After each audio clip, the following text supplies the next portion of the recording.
안개와 같지만 주는 나를 붙드시고 부르짖음 들으시며 날 귀하다 하시네. 나는 오늘 피었다 지는 이름 없는 꽃과 같네. 바다에 있는 파도 안개와 같지만 주는 나를 붙드시고 부르짖음 들으시며 날 귀하다 하시네. 나 오직 주의 것, 나 오직 주의 것, 나 오직 주의 것, 나 오직 주의 것.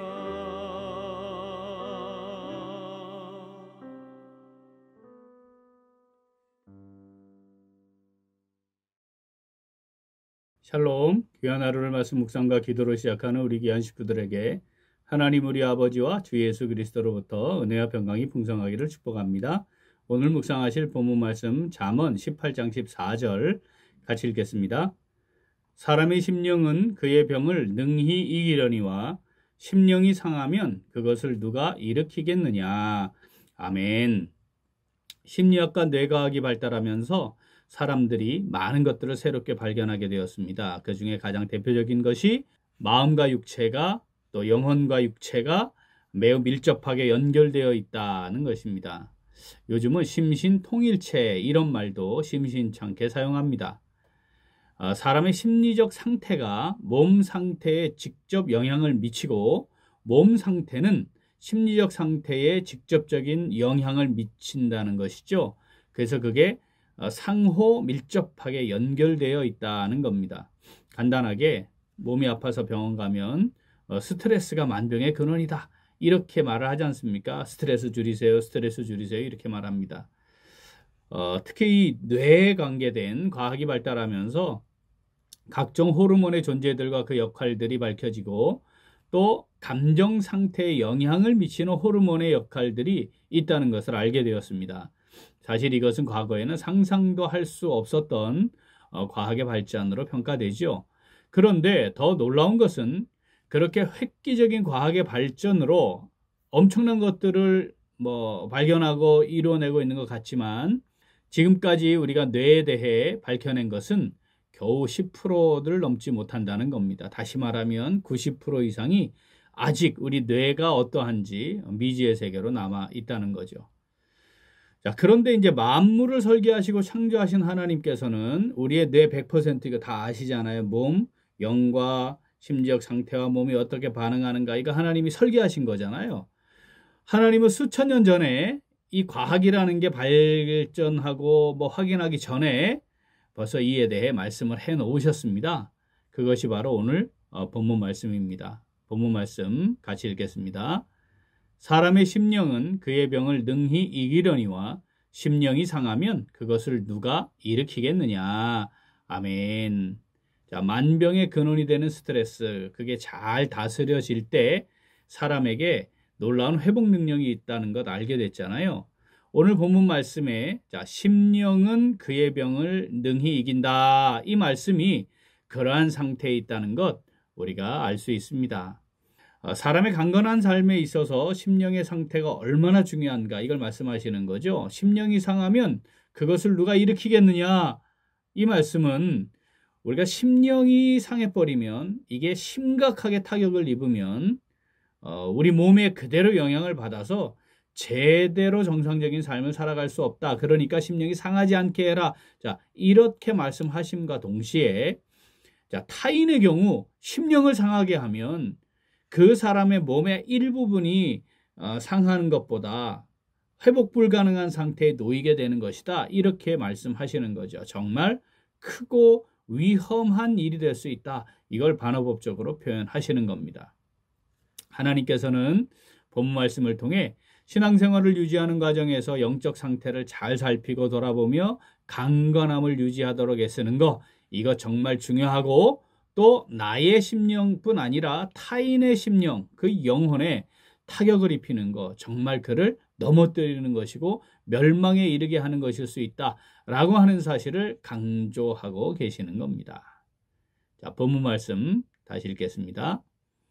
사람의 심령은 그의 병을 능히 이기려니와 심령이 상하면 그것을 누가 일으키겠느냐. 아멘. 오늘 말씀 내게 주시는 말씀으로 받아 묵상하며 순종하는 성도 어떻게 할까요? 우리 같이 읽겠습니다. 주님께 나아감을 통해 영적 강건함을 유지하고 타인도 그렇게 배려합니다. 한 번 더. 주님께 나아감을 통해 영적 강건함을 유지하고 타인도 그렇게 배려합니다. 자, 우리가 예수를 믿고 신앙생활을 하게 되었다는 거, 또 하나님의 삶의 주인으로 모시고 구원받은 성도로 살아간다는 거, 자, 이것은 내 안에 거하시는 성령의 인도하심을 따라 주님과 더불어 먹고 마시는 일체의 삶을 살아가는 것이다 라는 걸 의미합니다. 요한계시록 3장 20절 같이 읽죠. 볼지어다 내가 문 밖에 서서 두드리노니 누구든지 내 음성을 듣고 문을 열면 내가 그에게로 들어가 그와 더불어 먹고 그는 나와 더불어 먹으리라. 아멘. 주님께서 내 안에 들어오셔서 나와 더불어 먹고 나는 주님과 더불어 먹는 일체의 삶을 살아가는 거죠. 자, 이것을 온전하게 누리지 못하고 살아가게 될 때 지속적으로 심리적인 타격, 영적 타격을 입게 되고 결국은 회복 불가능한 상태에 이르게 된다는 거 우리가 기억해야 합니다. 마음의 상처, 영혼의 상처, 심리적 타격, 자, 이런 것들이 같은 의미로 표현되고 있습니다.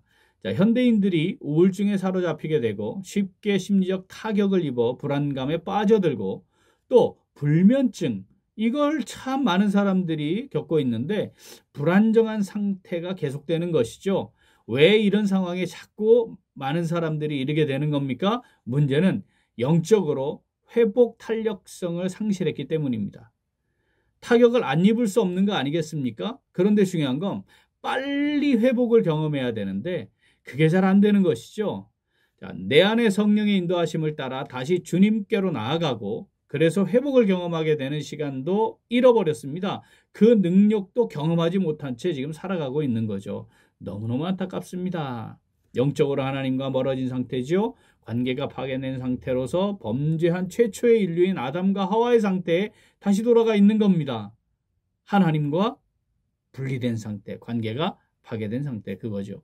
그 자체가 죄의 결과이자 또 진노 아래 놓인 사람의 상태인데 지금 하나님과 관계가 깨어진 사람들의 상황은 그렇다는 겁니다.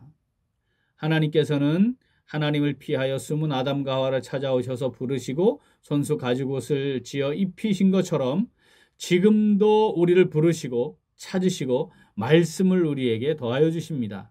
그리고 치유하시고 고치시고 회복시키십니다. 우리가 하나님을 믿습니다라고 할 때 이러한 하나님의 사랑과 은혜를 믿는다. 그 말과 같은 것이죠. 시편 147편 3절 읽습니다. 상심한 자들을 고치시며 그들의 상처를 싸매시는도다. 아멘. 그래서 주님께서는 우리에게 내게로 와라, 내게로 돌아와라 이렇게 간절한 마음으로 말씀하십니다. 마태복음 11장 28절부터 읽어봅니다. 수고하고 무거운 짐진 자들아 다 내게로 오라. 내가 너희를 쉬게 하리라. 나는 마음이 온유하고 겸손하니 나의 멍에를 메고 내게 배우라. 그리하면 너의 마음이 쉼을 얻으리니 이는 내 멍에는 쉽고 내 짐은 가벼움이라 하시니라. 아멘. 주님께서는 세상의 짐들을 아등바등 지고 내가 어떻게 해보려 하는 이 모든 사람들을 향해 다 내게로 와라, 내게로 오라, 내가 너희를 쉬게 할게, 쉬게 해주마 라고 정말 간절한 마음으로 말씀하시는 거죠. 이렇게 주님께로 돌아갈 때 회복과 치유를 경험하는 겁니다. 내가 너를 회복시키고 내가 너를 치유할 것이다. 이렇게 말씀하시는 거죠. 심령의 상함이 얼마나 심각한 상황인지 알게 된 성도들은 심령이 상하는 상태, 즉 영적으로 타격을 입는 상태에 놓이지 않도록 매우 민감하게 반응하고 마음을 잘 다스립니다. 동시에 타인의 마음을 타격하거나 타인의 영혼을 무너뜨리는 언행을 극히 주의하고 또 주의합니다. 내가 지니게 되는 영적 아픔과 마음의 상처를 보듬어 안듯이 타인의 마음과 영혼도 잘 살피고 돌아보아 보듬어 안는 삶을 살아가게 되지요. 본문 말씀 한 번 더 읽습니다. 사람의 심령은 그의 병을 능히 이기려니와 심령이 상하면 그것을 누가 일으키겠느냐. 아멘. 사랑하는 우리 귀한 식구들, 주님께로 지속적으로 나아가 하나님께서도 하시는 회복과 치유를 경험하며 타인과의 관계에서 타인의 영혼과 마음을 타격하지 않고 내가 누리는 회복과 치유를 더불어 누리게 하는 그런 복된 삶 살아가는 오늘 그리고 우리 매일매일의 삶이 될 수 있기를 간절히 소원합니다. 아멘. 우리 함께 기도하겠습니다. 하나님 아버지, 저희들에게 늘 심령의 회복과 치유를 경험하게 하시고 영적 강건함을 따라 타인들과도 더불어 누리며 살아가게 하심을 진심으로 감사드립니다. 그런데 저희들은 영적 상태가 어떠한지, 그것이 얼마나 어떻게 타격을 입고 있는지, 얼마나 하나님과 멀어진 채 심각한 상태에 놓여 있는지 관심이 없었습니다. 우리의 영적 상태가 육체의 질병에 바로 영향을 미치게 된다는 사실을 의사를 통해서도 듣지만 영적 치유와 회복을 위해 주님께로 진지하게 돌아가는 시간이 없었습니다. 주님께서 내게로 오라, 모두 다 내게로 오라고 간절한 마음으로 말씀하시는데도 그 말씀을 외면하고 고집을 피우며 내가 세상에 속한 힘을 다 지고 가면서 힘들고 고되다고만 반복하며 살았습니다. 타인의 영혼을 상하게 하는 것이 얼마나 큰 타격을 입히는 것인지에 대해 깊이 생각하지도 못했습니다. 그 놀라운 회복과 치유의 경험을 나누고 더불어 누리는 삶을 살아가는 것이 생명을 살리는 일인데 그렇게 하지도 못했습니다. 하나님 아버지, 이 시간 회개합니다. 저희들을 불쌍히 여겨주시고 용서하시고 용납하여 주시옵소서. 이제 주님께로 지속적으로 나아가 하나님께서도 하시는 회복과 치유를 경험하며 타인과의 관계에서 타인의 영혼과 마음을 타격하지 않고 내가 누리는 회복과 치유를 더불어 누리게 하는 복된 삶 살아가기를 간절히 소원합니다. 성령으로 저희들을 붙잡아 주시옵소서. 함께 하시고 인도하여 주시옵소서. 감사드리며 예수님 이름으로 기도합니다. 아멘. 오늘도 그 기도는 참된 영성을 가진 교회가 되기 위하여입니다. 먼저 마음을 새롭게 함으로 변화를 받는 교회가 되기 위하여 기도하겠습니다. 우리 교회가 참된 회개와 성령의 내주하심 가운데 날마다 새로움을 경험하는 교회가 되도록 기도하겠습니다. 또한 기도가 중단되지 않는 교회가 되기 위하여 기도하겠습니다. 날마다 하나님과 깊은 인격적 교통이 이루어지며 하나님의 뜻에 내 뜻을 굴복시키는 올바른 기도가 지속되도록 우리 기도 제목 보시면서 함께 기도하겠습니다. 이어서 육신의 연약함으로 치료 중에 있는 식구들과 생활의 어려움을 겪고 있는 식구들과 군복무 중인 형제들과 타 지역에서 머물고 있는 교회 식구들과 학업 중에 있는 청년들 위해 기도하시고 우리 각자 기도 제목 가지고 함께 기도하겠습니다. 기도합니다.